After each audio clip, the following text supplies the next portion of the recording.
giving you the real from A to Z surrounding the Dallas Cowboys. News, updates, rumors, transactions, takes, and more. So strap up, Cowboys Nation, and start your day off with A to Z Sports. Live with Will Steele. 3, 2, 1. Here we go!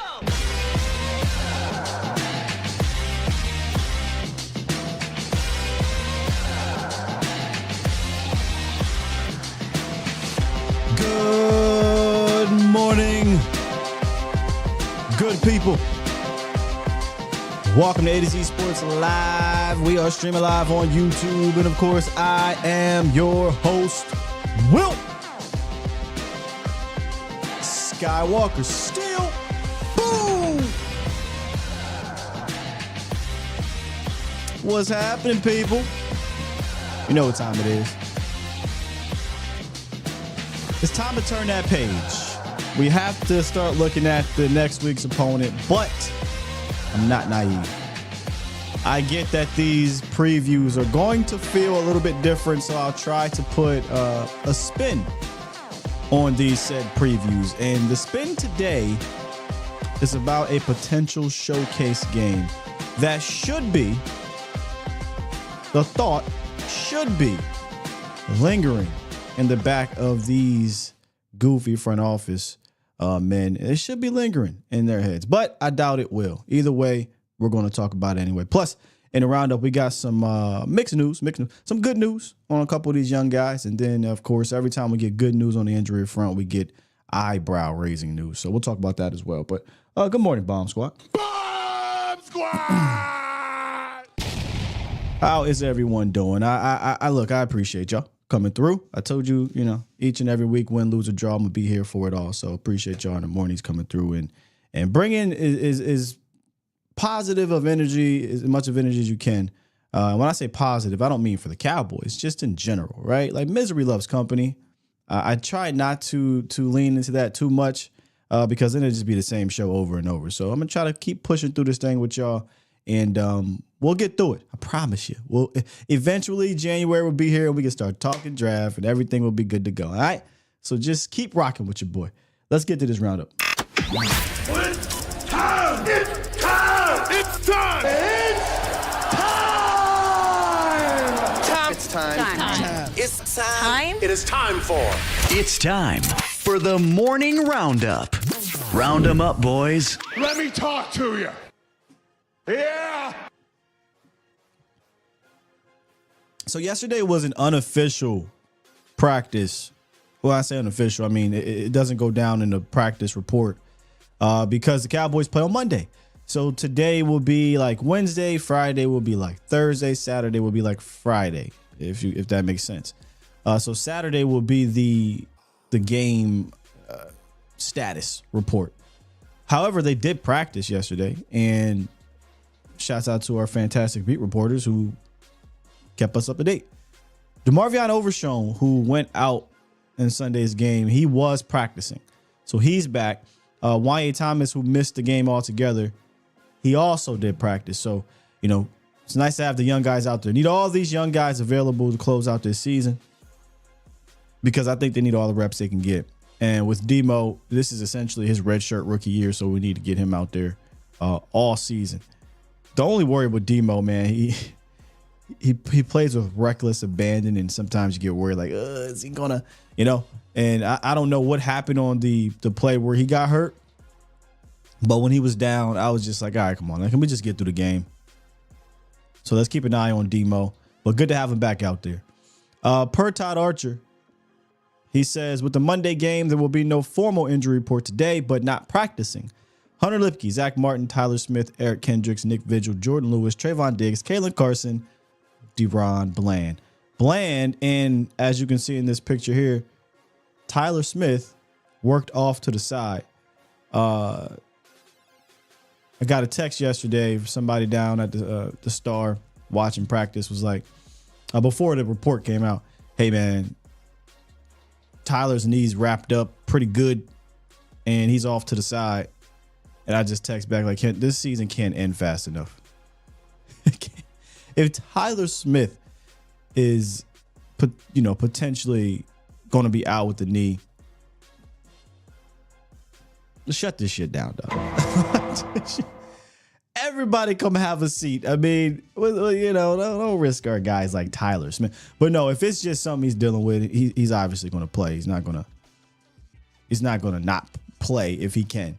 But we'll get a report today. I'm sure they'll ask questions to McCarthy. What is that about? I didn't hear anything coming out of the game. These guys are all banged up. It's week 11, right? Hopefully it's nothing serious.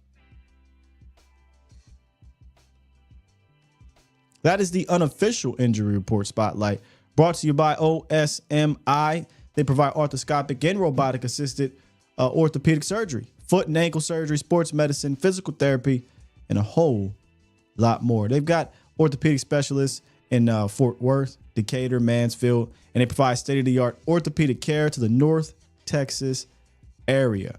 I was supposed to have Dr. Boothby on this past week. Schedules happened. I wanted to talk to him about the Dak injury, but maybe we'll have more injuries to talk about as well. But if you or your loved ones need some medical care, hit up OSMI to schedule a hassle-free appointment today at osmifw.com. Yeah, we're now at that weird stage where you have to balance risk versus reward. And there's not a lot of reward. But some of these young players, Demo and Juan Yates, they need to play. And then you have to start thinking about some of the players that are truly a part of your core four that have already played a bunch. And once you get around week 14 or so and you're like, look, is it worth running so-and-so out there? I think that's a conversation, in my opinion. Maybe it's, Sky, you're being a bit too cautious there. Possibly. But you're going to get to a point here where you're likely staring at 3-11, 4-10, something like that. And you have to make that decision moving forward. Hey, that ankle hurt, right? Nah, coach, I can go. IR. Nah, brother, come on, sit out. We're not finna risk 2025 for a lost season. So I do think you have to start thinking about that when it comes to some of these guys.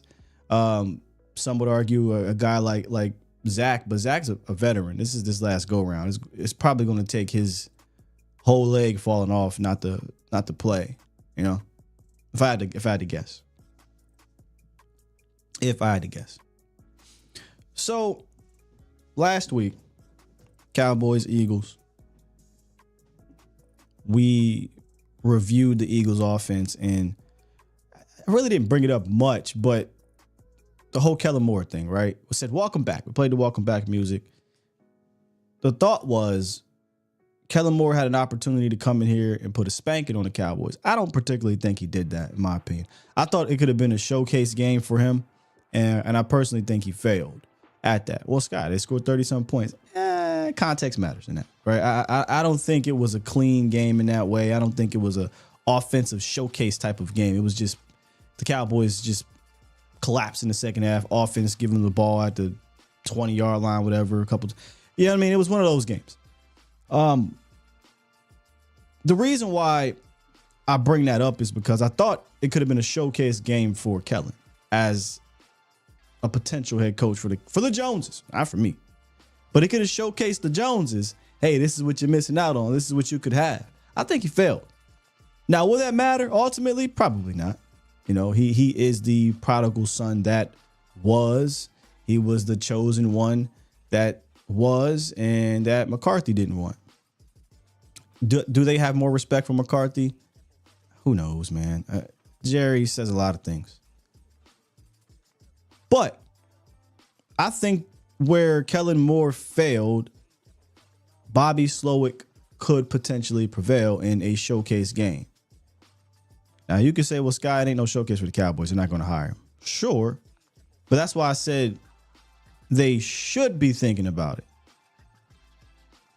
They absolutely should be, in the back of their minds, have an eye on what this young offensive coordinator on the other side of the football, one Bobby Slowik, will look like. Up close and personal, let me say, because there's There's film you can watch. There's bringing them in for the interview, but we know they're not watching film. They're not doing that. So, who's Bobby Slowik? For those who have been following this show, 2 years ago it was? And when the Cowboys lost to the Niners again, the offense looked putrid. Kellen Moore, whole thing.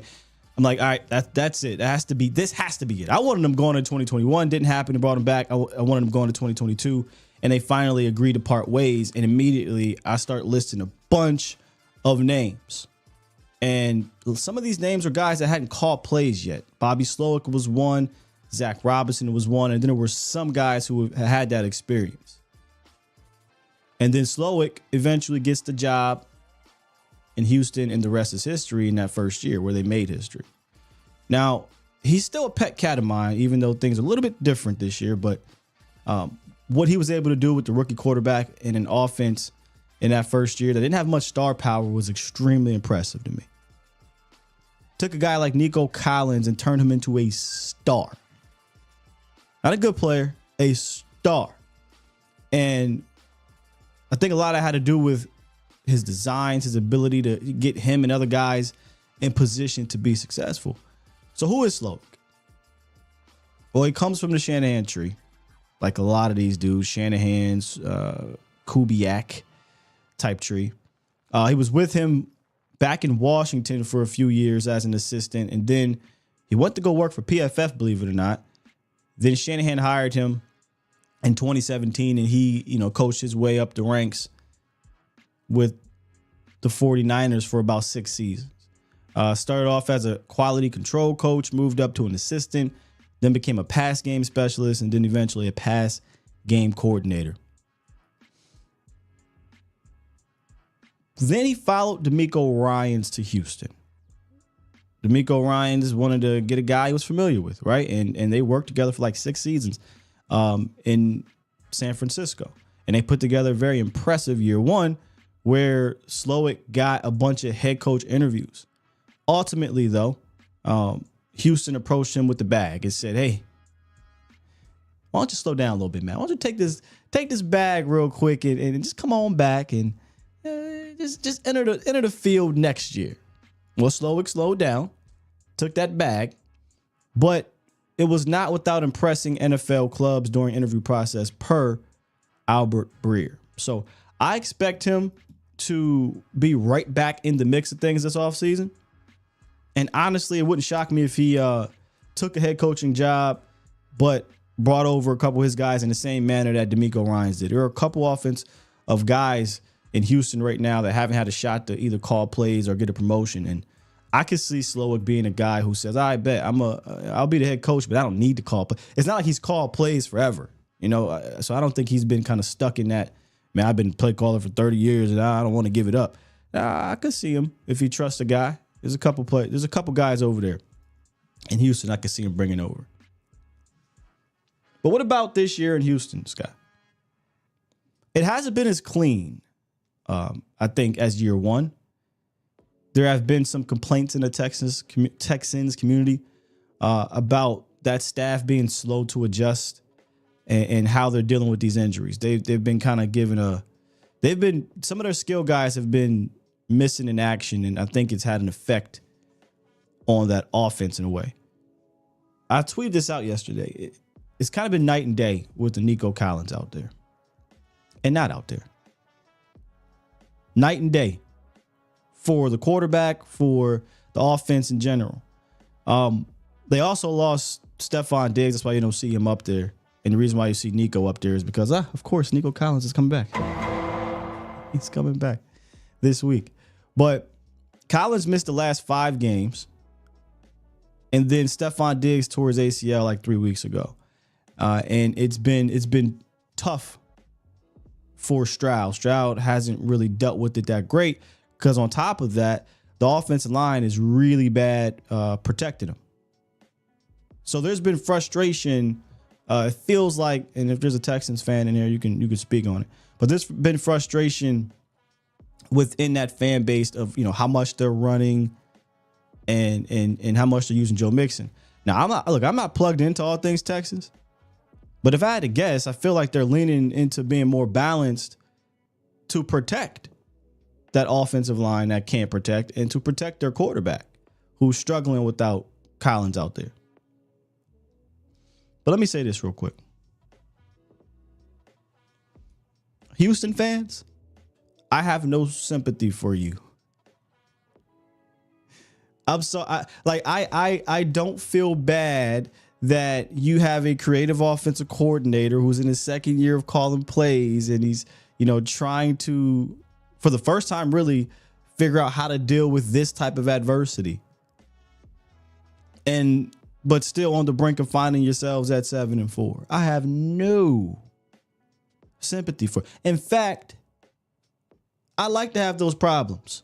Oh yeah, I'd like to have the creative OC trying to figure things out in his second year, calling plays without two of his top wide receivers out there in a bad offensive line. I would love to have those problems.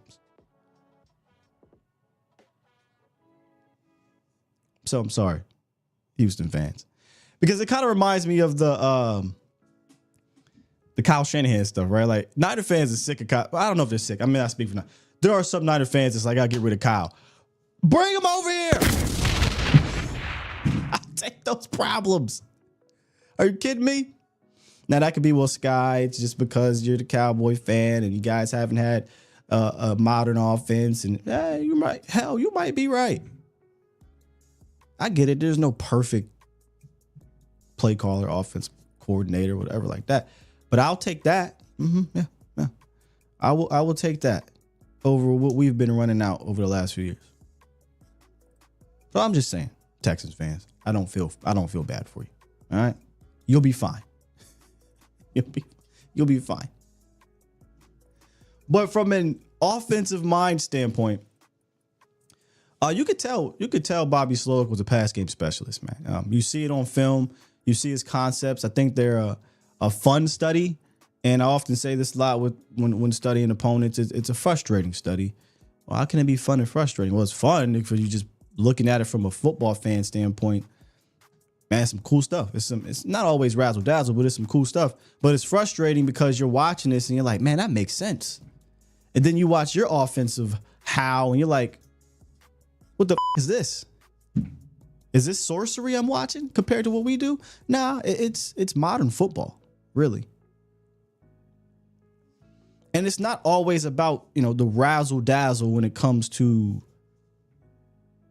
this scheme, right? It's sometimes the combination of just simple sail concepts, rail concepts, daggers, attacking all areas of the field from a deep bag of formations. It doesn't have to be trick plays and all, but it's modern football, man. That's just kind of what it is. But like I was saying, though, it has been night and day without Nico out there, man. If you go look at CJ Stroud, who's a fantastic young quarterback, I think he's got next. I think a lot of people crown him a bit too fast as oh man, Nico or CJ Stroud, top 3, top 5. Slow down. But I do think Stroud is in that next young tier of once some of these guys start ushering out, CJ Stroud's right there. But you can see the Nico Collins effect on CJ Stroud. When he's been in the lineup, he has almost a 70% completion rate, 98 quarterback rating, 7 touchdowns, 3 interceptions. With him out of the lineup, 55% completion rate, 76 quarterback rating, 5 touchdowns, 3 picks. So not only do you see it statistically, you kind of see it out there on the field. There was a play, I screenshotted it. Let me see, I might bring it up. I could have just recorded it. There was a play. Did y'all watch that game? Let me see something. Did y'all watch that game on Sunday night? There was a play, Slowik dialed it up, man. And I don't know why Stroud took 4, scored in 7 years. I don't know why it took so long to throw the ball. Here we go. And he just lollipopped that thing and it was a pick. All right, well, damn, you don't want to. Let me do this. Let me do this right here. I'm just pulling it up. There we go. That works. This is the play right here. If you look at around the 10-yard line, this is the reason why I screenshotted this, because if I just showed you this and said this was an interception, you'd be like, you a damn lie, Scott. You a damn lie. No, man. I don't know. I don't know why he. I mean, and it was funny because he pointed at him. He rolled out, had all day, and he pointed at him and just threw an absolute lollipop. And Carl Davis, who was about 7 yards trailing, picked it off. And it wasn't like it was a crazy concept, but it was enough to cause confusion at the second and third levels in the Lions defense. And if you remember when we were studying the Lions, what did we say?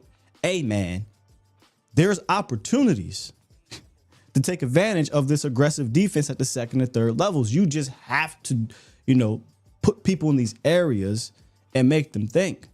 Well, they did that with the crossing route, I think, with Mechie or whomever that is.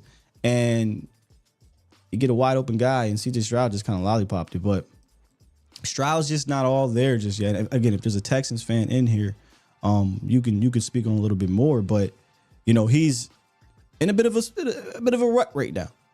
I expect him to get out of it. He's a good quarterback. He's a young quarterback. These things happen with those guys. So I wouldn't bank on CJ Stroud looking awful in this game. However, it has happened. But with Nico Collins coming back, wouldn't shock me at all if he got back on track. So Stephon Diggs out with Nico Collins out. I wanted to go look at, how they were using Tank Dell. Let me say this about Slowik. I feel like him and really that whole tree is kind of like a master at manufacturing intermediate strikes. That's kind of their whole thing, right? Let's attack the intermediate level of the defense at a high rate and a successful rate. And that's kind of what he does. And when Collins is in there, he is that guy he does it with. He's really tough to deal with. 6'4", 6'5" frame, 220, sure-handed, tough guy across the middle of that defense. And again, Texans fans, if you're in here, to me, it feels like when Collins was out and Diggs is out, they were kind of trying to put Tank Dell in that situation. Right? They're asking Tank Dell to do a lot of more intermediate stuff, and I feel like it's handicapped his deep strike ability. His rookie year, Tank Dell was flying down the field because they were using Collins differently. They were using Dalton Schultz underneath. But it hasn't really been as efficient with Dell this year. When he targeted him his rookie year, 115 quarterback rating. This year, 73. And when you bring in a guy like Mixon and you bring in a guy like Diggs, your offense is going to alter a little bit, right? Well, that happened with Dalton Schultz. Schultz was kind of that security blanket for Stroud last year. I don't want to say had a resurgence of, I wouldn't call it a resurgence, but Dalton Schultz had a really good season with them, right? But bringing in Diggs, that role took a bit of a step back. He really wasn't a guy he targeted a whole lot in those first 4 weeks. But then, old boy went down, Nico Collins, and next thing you know, his targets go up. Those first 4 weeks, 16 targets. The last 5 weeks, or ever since Nico went down in that Bills game, 30 targets. So one thing you can probably bet on is Dalton Schultz returning to Dallas, trying to turn up a little bit. Look, Dalton Schultz really didn't with Dallas like that. Like Dalton Schultz, I know we heard the whole zoo thing or whatever, but he behind the scenes, he ain't really fool with the Cowboys or this area like that. Like, I think his family might still be here or whatever, but I don't think he liked the Cowboy. I think he was get in, get out, from what I'm told. So it wouldn't shock me if Dalton Schultz shows up and he's trying to get busy on you, right? And maybe a lot of that has to do with he felt wrong for not getting a contract. He felt wrong for the tag or whatever, but whatever his reasonings may be. He's not a fan. So get ready. Demo, Kendricks, a lot of Kendricks probably, because they're using Schultz now in that intermediate area a lot more with Nico Collins out. Well, Nico Collins back though, so we'll see. You respect Schultz, Toxic. You spoke the truth. Yeah, they all speak the truth about this environment. But I don't know. If you knew what I knew about Schultz, I don't know if you respect. He a little sassy. You know, I don't respect Schultz. But go get your bag. I feel you get up out of here, but a little zesty with it, man. Little attitudes and I don't know, man. I don't know. Not a fan. Not a fan. I'm a fan of Joe Mixon though. I'm a fan of Joe Mixon. They went out and traded Joe Mixon for Joe Mixon. I think a late round pick, and he's having a resurgence, man. He's averaging the highest yards per attempt since 2018. You know, and he still got some juice. You know, what should I be petty? Okay, let's be petty.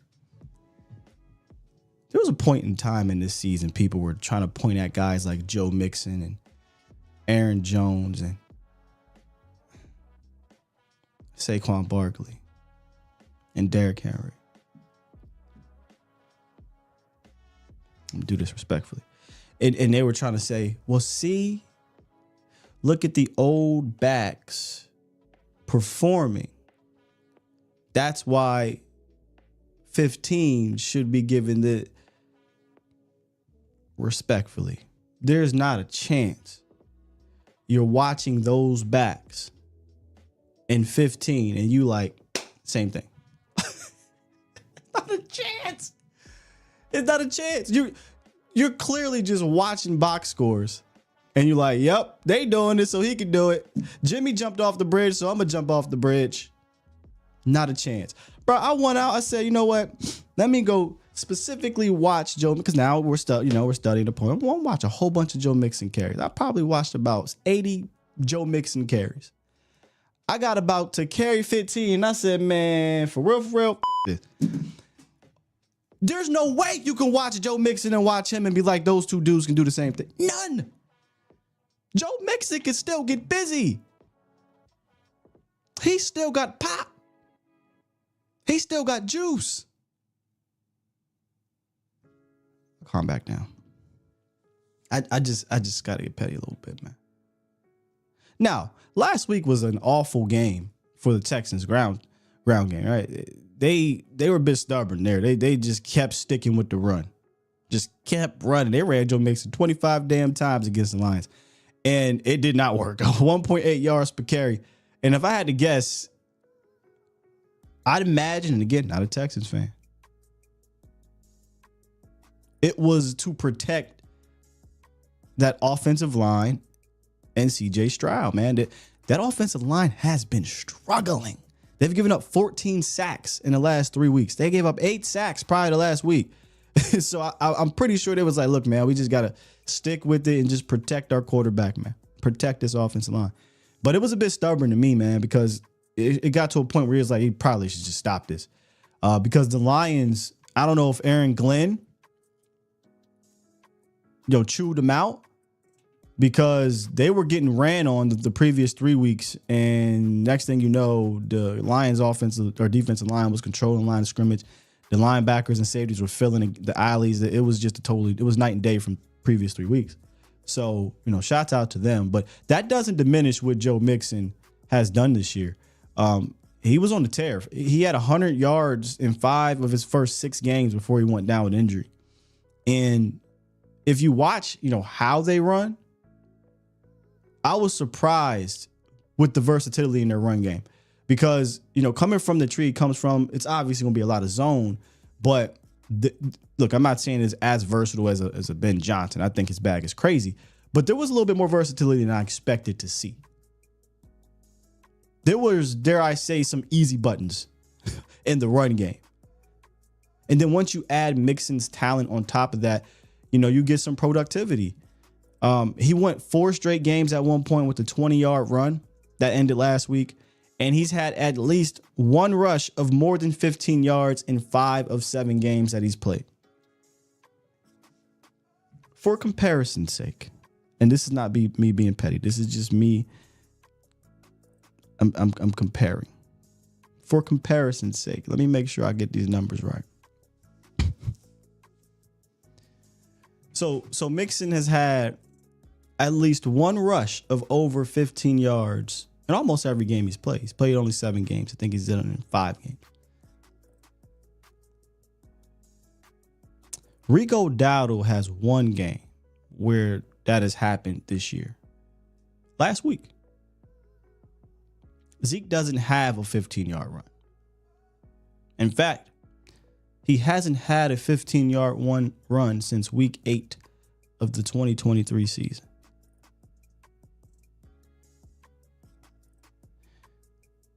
He has one 15-yard run in the last 27 games.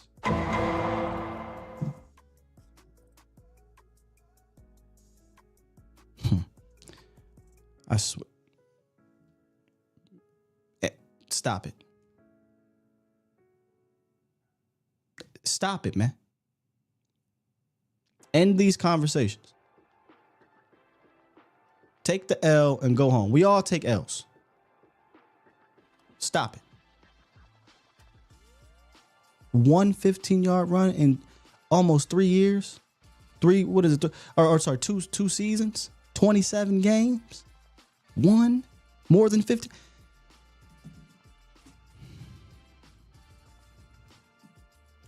All of y'all damn rockers, man. Anyway, well, Sky, how did the Lions do it? Like I said, man, I just think they won the line of scrimmage and how they stopped. The Cowboys, they don't do that. That'll be tough for them to do. And again, breaking down this Texans offense isn't about me trying to find ways to stop them and win a game. That's not happening. Like I don't think the Cowboys defense is good enough to do it. But I just was intrigued with the offense coordinator, right? And how he's doing things in year 2 where it's not as clean. So how is he trying to overcome these things? The best run he did have last week, though, was on a touchdown where they attacked the edges. So it was a pin pull concept. So Cowboys got to be ready for that.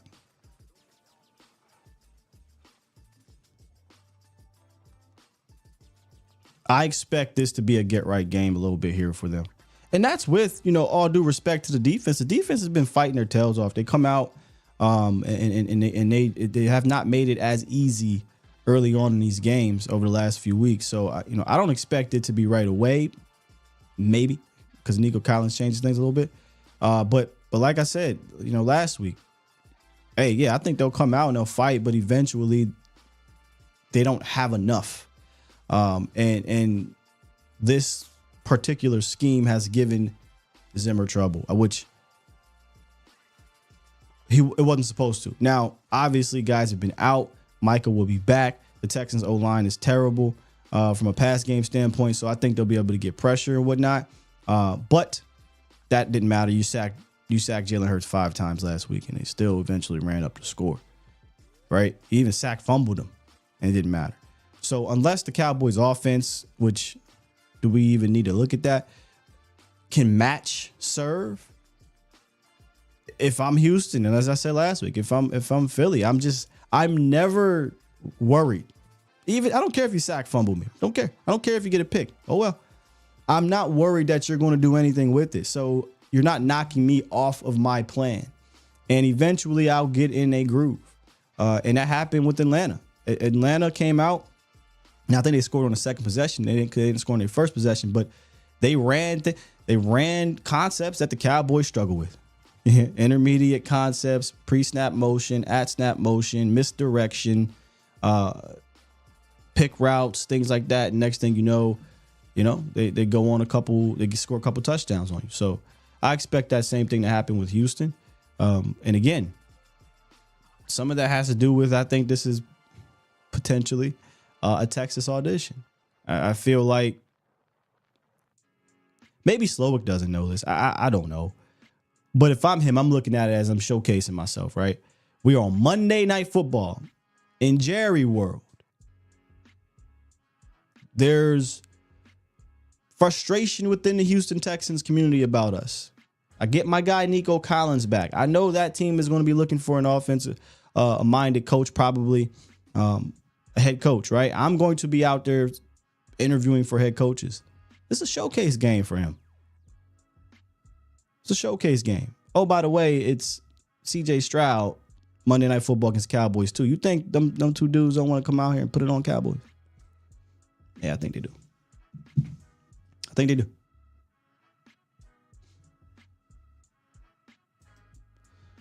Mississippi Cowboy said he wanted to call in. He got something on his mind. Good morning, man.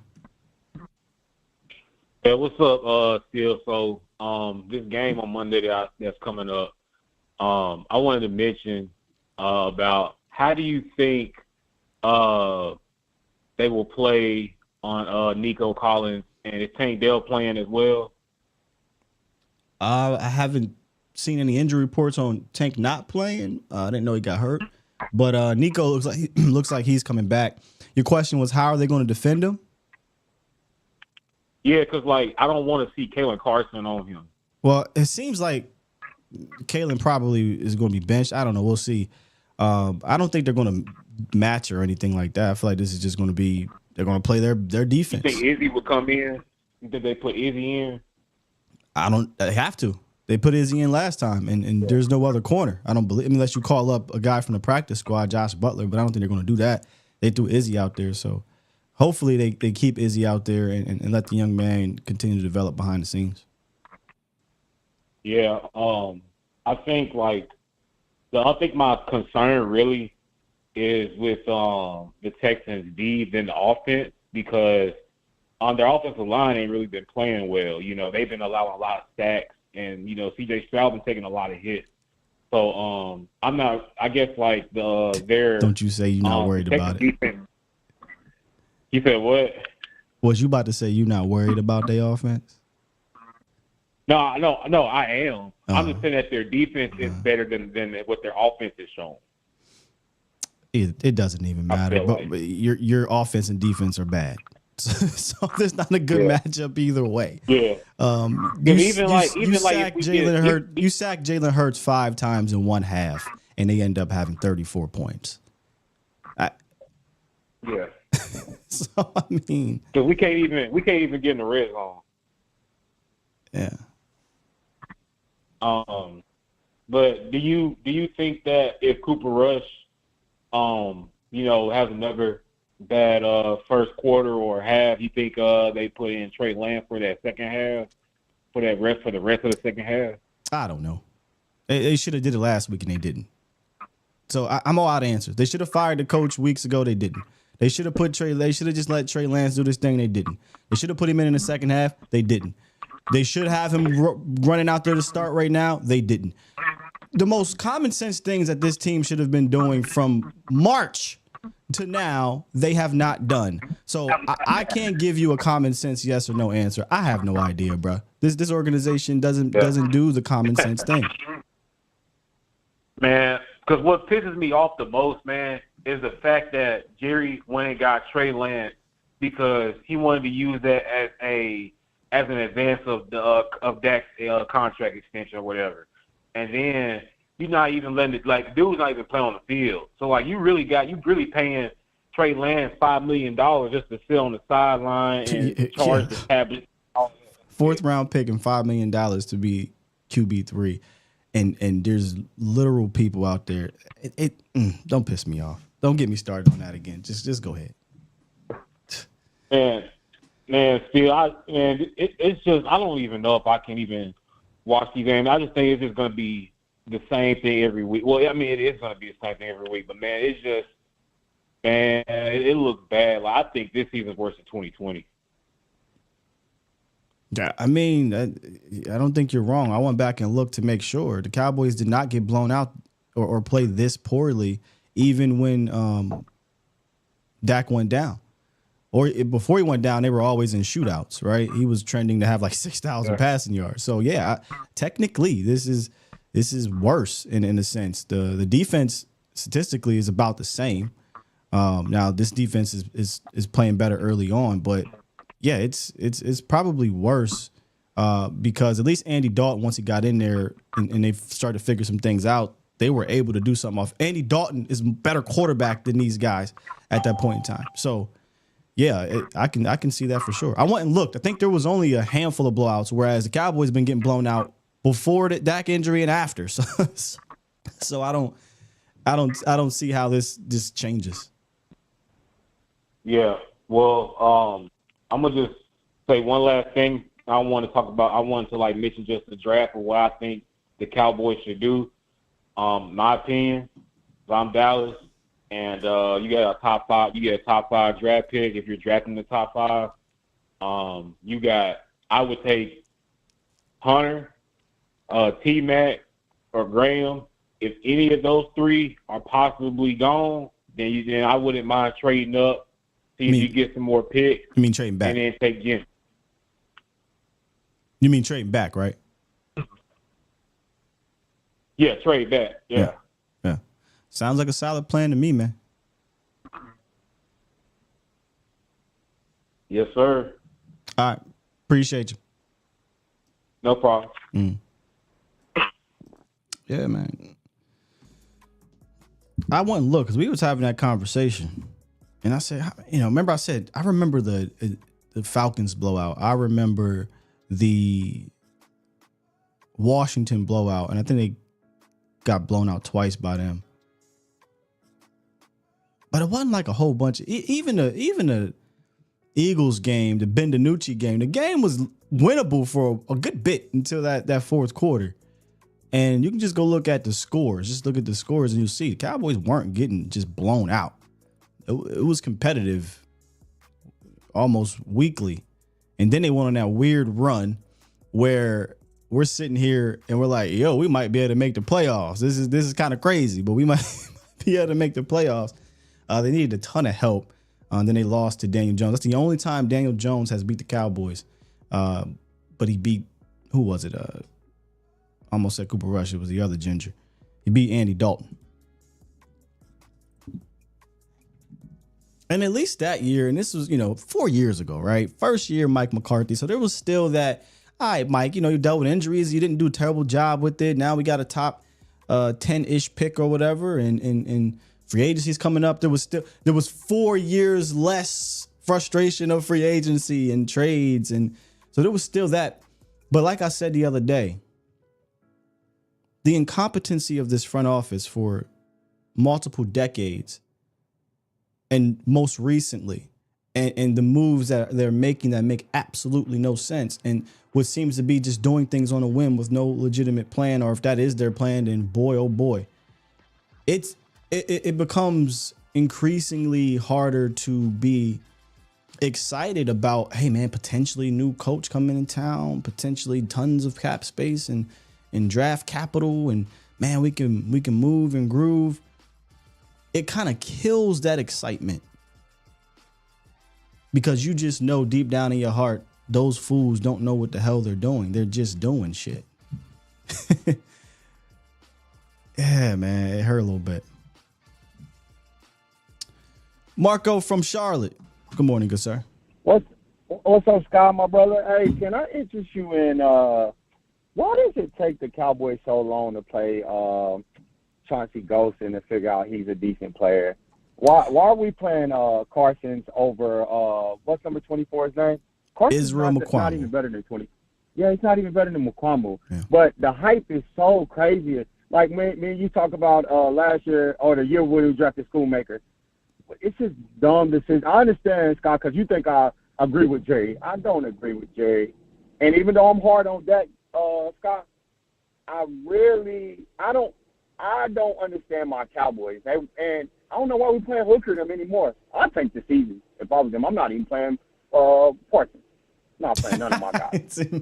So let me say this, Marco. Yep. I don't think you're a Jerry. Okay. I don't think you're a Jerry. I don't think we've ever had those conversations. I won't call you a Jerry guy. No. Yeah. Number one, that would be my guy Maserati Okay. Marv. Maserati Marv calls himself Catboy 2.0, so he gonna get that smoke. Okay. I don't think they have to tank. I just think they just got to go line up and play. I just don't think. Hey, I Scott, don't think they're good enough. I don't want no injury, Scott. Though I don't want No, I don't that's want fair. no freak injury. I don't want no. Cause hey, Scott, we don't have a chance to win. Why were you gonna put Michael Parsons out there? I mean, shut these guys down. Biggs, everybody, cut them off. Well, Mike is not going to let you do that unless he can't play. I think there's a misconception Well, about him where, because I hate, social media is social media, but people say all he cares about is pop. Like y'all really don't know this young man. Like this dude is a maniac when it comes to the love of the game, and so it's going to take his leg to be off to not go out there and play. But if he limp, if he say ouch, and you sitting at 4-11, come on, have a seat, big man. Come on, I got one more thing I want to bring to the table. Hey, Scott, I know everybody loves Dak. And What? I know Dak. I don't know his age. Everybody loves Dak. I don't know his age. You living under Not a rock. everybody. Not me personally, but I'm saying, is it almost that time to be looking to draft a quarterback? I think we got a little too far away from not. We might be looking to draft a quarterback in the higher rounds. Is this the year or is it next year? What do we do? I think it's too. So the time was before you signed him to an extension, right? Like the time was last year or the previous year, and then you move on if that's what you wanted to do. But they didn't do that. They signed the extension. If you draft a quarterback, you get a top 5 pick and you draft a quarterback, the odds are you're probably sitting at quarterback for at least 2 years, right?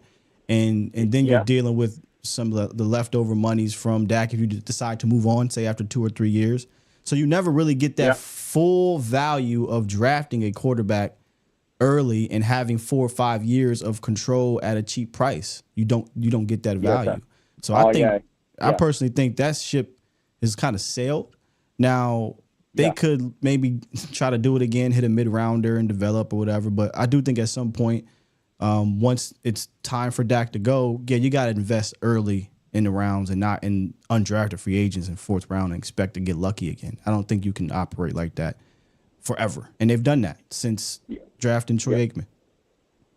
Yeah. Scott, so what is your true feeling about Dak Prescott with him tearing his hamstring? And that's like, what, the 4th or 5th injury? I'm concerned about his health moving forward, which is even more the reason why you have to stop putting that so much on his shoulder.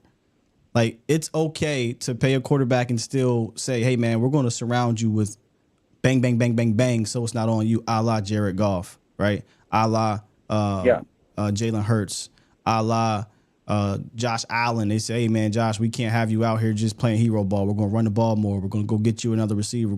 Right? Like, it's okay to do that. But if this is all going to be on him moving forward, I think he'll continue to break down, and it's just going to be Tony Romo all over again. It's Tony Romo all over again. Hey, Scott, is this just a one-off season? Would you say this is just a one-off? For what? Just everybody playing. How unlucky are the Cowboys for everybody to play bad and be hurt? There's some unlucky, because you do have to get lucky, and there's some unluckiness to some bad seasons too. Like, to be down your top 4 pass rushers for half the season is kind of crazy. You don't normally see that. So yeah, I mean, there's some unluckiness to it, but there's also, in my opinion, when you go back and look at this thing, if the offense was doing what it was doing last year in the second half, I think you still be in the running here. I personally don't think Dak gets hurt, right? Because he doesn't have to try to run and pull his hamstring, right? So I don't know. Yeah, I won't call it a one-off. We've been here before. We've been here in 2015. We've been here in 2020. We've been here before. This ain't new. And Scott, my last thing: are we signing Bland to a deal with him having a foot injury, playing depending on? I let him play this out. I'd let him play this out. What is this, Bland's 3rd year? So next year will be a contract year. Yeah, you let him play this out. But knowing the Cowboys, they like to get ahead of stuff. They may try to. But again, like I said with Kalen Carson, if a cornerback's there and it makes sense, I'd still take a cornerback, and keep going. Scott, I don't have no belief in my boy. I mean, everybody say Will McClay. I don't know how. I don't believe that no more. I don't think he's that great. So, and I listen to him. Go ahead. No, Will McClay criticism is warranted over the last few drafts, right? But here's why I'll say, okay, yes, he gets part of this smoke too. But then I also say, well, I just don't know how much is Will McClay, right? Because y'all know how I feel about McClay. He's the Uber Eats driver, right? Will McClay goes to these guys and said, all right, my guys, my scouts, if we're talking about draft, they put together all these, they did all the rankings, they did all the study. Here's our guys, right? Now, we did see Will McClay talk about and pick Mozzie Smith. So there is that, right? He said, hey, man, I like Mozzie. So he does get that smoke. But aside from the miss in round one with Mozzie Smith, usually first round has been good for the Cowboys, right? But my issue is you can't be missing in the second. You can't miss in the third, fourth, fifth. You got to hit all these joints, unfortunately, because how the Cowboys operate. But I want to know how much of it is Will, how much of it is Steven, how much of it is coach, how much of it is Jerry. I think there's too many cooks in that kitchen. Where I just want to give me a few seasons where Will is the legitimate general manager. He's picking the players, drafting, he's picking the players, signing, he's trading, and he's doing contracts. And if he fails in that manner, fire him and get a new one in here. But until then, when you fail in the draft like you have, at least it's looking like your last two drafts aren't the greatest, at least in getting production right away, he's got to be a part of the smoke. He's got to get some of this. Hey, Scott, your tight end, I think the tight end we cut, I can't remember his name with the tattoos. He might be better than Span Ford and what's the name? Yeah, Hendershot might be better than both. I mean, that's fair. He might be better than both. That's crazy. That's fair. Hey, Scott, appreciate you for let me call in, brother. I appreciate yes, you. Sir. Have a blessed day, bro. You too, man. Salute. Marco from Charlotte. You know what's bad when people that don't like Dak is even like, man, look, what you want me to do with these Jones boys? Yeah, man, it's. I said this to Vach and to Foots. Not that they're going to do this, but if I was running things, it's a copycat league. I'm going right over there to look at Brad Holmes in Detroit and see exactly how they did things with the quarterback who doesn't run. Right? But like I said, during one of my rants, I don't trust the Cowboys to do the common sense thing. The common sense thing coming out of last year, especially after you saw what happened in the playoffs, was, hey, maybe we should take this running game a little bit more serious here. And it didn't. Okay. All right, we're going to bring in Mike Zimmer. Well, maybe we should get some legitimate defensive tackles, right? Because they really need those in it. Well, we didn't. Maybe we should add another weapon out. Well, we didn't. Maybe we should do the things that were working in that second half. Well, we didn't. It's like common sense things. They just said, nah, we're good. Paul said you do better. Let's be real. On Twitter during draft season, it's so fascinating to watch because oftentimes you'll see people who partake on Twitter and they'll be like, man, we could have drafted better. And then you'll see some people that say, oh, well, if you let the Cowboy fans run the team, they trade all the picks and they be in cap hell and all this stuff. I'm like, man, maybe you should filter who you watching because if you reading or whatever, because if you really focus on the people that really do this, I'm convinced we could have a better team out there. I'm 100% convinced. Now, if you're following Profile Pic with the egg face or whatever, if you're following Tony Romo, GOAT Forever, 6182543, if you're following Whack Prescott, 999-66621, if you're following Dez Carter, Tony GOAT, Jerry Forever, 66666, yeah, bro, you probably gonna see some crazy things.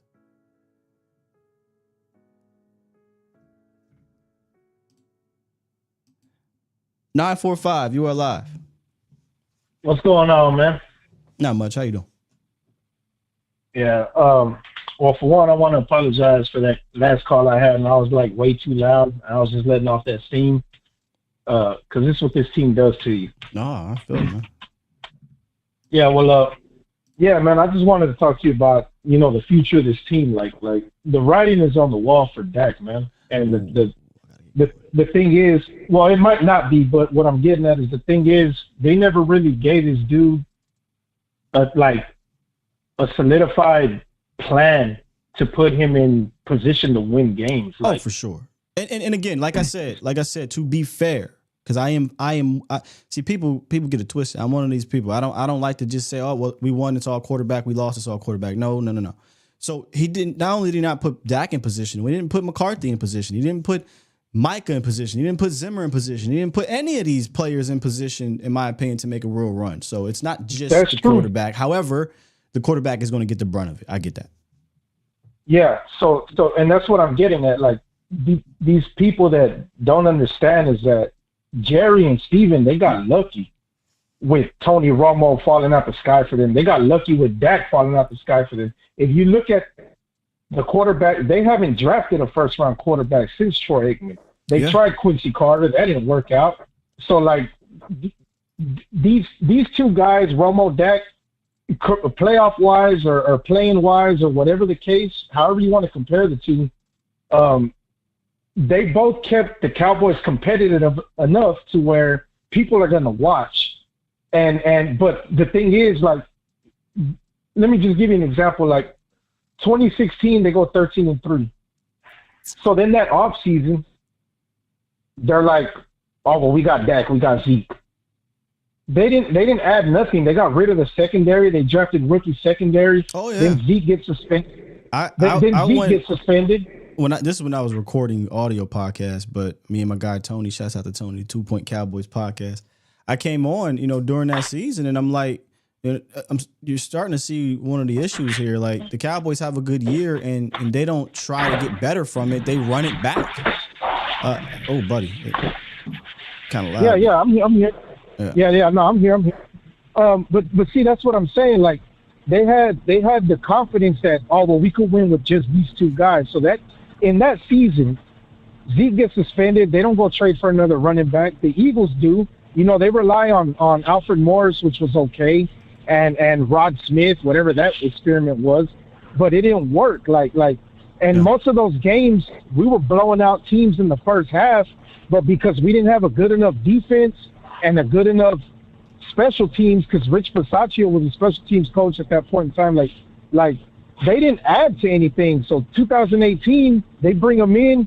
No receivers. We don't need to. Unfortunately, I'm up against the time here. We don't have to go through all the seasons. Yeah, you know what I'm saying? I'm not trying to get into it. But what I'm saying is, like, for the future, like if it's going to be true turmoil, and Dak is going to be gone or whatever the case is, man, don't expect nothing until about 2027, 2028. And if they're going to still be on this path of not acquiring free agents while draft building, if you look at the Chiefs, Ravens, Eagles, 49ers, Rams, they do both. And they're in contention for the championship game every season. And for whatever reason, they're too prideful to admit that they're wrong. Jerry's too prideful to admit that he's wrong in hiring his son and putting him in that position. And they're too prideful to go out in free agency and prove that they were wrong in the draft. Yeah. And it's hard to be wrong when you're making $1 billion. That's all I'm going to say. All right. Appreciate you. And good day to you. Yes, sir. Yes, sir. Yeah, man. Same thing I've been saying for a long, long time on here, man. It's verbatim. Verbatim. I'm up against it, man. I forgot we have a very important meeting. A to Z. Some good stuff. Look, appreciate y'all. Let me see if I got some supers that I may have missed. Make sure I get y'all before I get up out of here. Nope. We're good on the supers. But I do, before I want to get out of here, I want to give thanks to our daily sponsor, Specs, the one-stop shop for unbeatable selections of beer, wine, liquor, and finer foods. They're here to make your game days easier with the same-day delivery or curbside pickup. You can shop online or through the Specs app and easily place an order with your local Specs. That's Specs. Cheers to you. Cheers to savings. It is Thursday, so tomorrow's Friday. Again, I won't be on until 10 a.m. tomorrow. We're going to be live at Texas Card House, TCH Social in Las Colinas. If you're off and you want to come through and hang out, come through. I might stay a little bit, play on the felt. So if you want to, sit down and get your money taken by your boy, you can do that too. But I will be live at TCA Social in Las Colinas around the Irving area. So come on through, man. Come on through. with that said, again, sorry for the hard out, y'all, but I forgot I got a meeting here in literally 4 minutes. I'm gonna go ahead and press this button and get on up out of here, man. Push the goddamn button. Push the goddamn button. Appreciate that, AZ. Y'all the best, though. Y'all the best. Back at it tomorrow. Splash the pot. All in.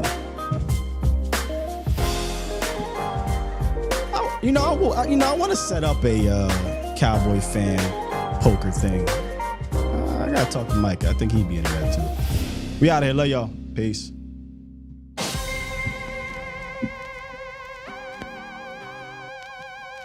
Anybody in here avid poker players? Recreational poker? It doesn't matter. Might try to set that up. Thank you, Miss Jackie.